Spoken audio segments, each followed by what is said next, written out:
Hi guys, welcome to my YouTube channel. Please like and subscribe.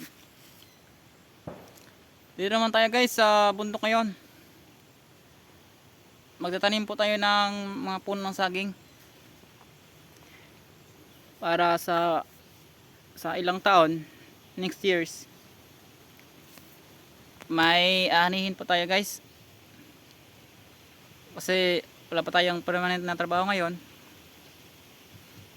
Kaya dito naman tayo sa bukid. Dito naman tayo na mag-invest ng mga tanim.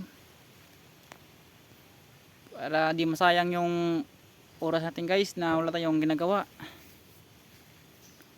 Ganito talaga guys sa probinsya. Kailangan mo talaga magsikap. Lalo na pag wala kang permanent na trabaho, magtanim ka muna, pwede rin magkupras guys. Marami nitong guys, pwede mong gawin na pwede mong trabahuhin na pwede kang kumita ng pera. Example yan, pagtanim ng saging, pagkupras sa mga niyog guys.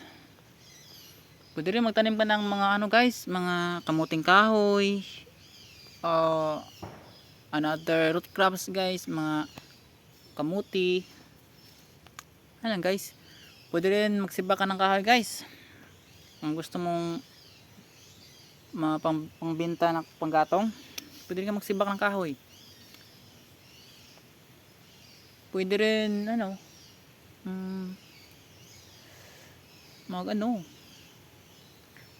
kahit marami guys yung pwedeng gawin dito para kumita ka. Sipag at syaga lang guys. Okay guys, thank you for watching. Keep safe always mga idol.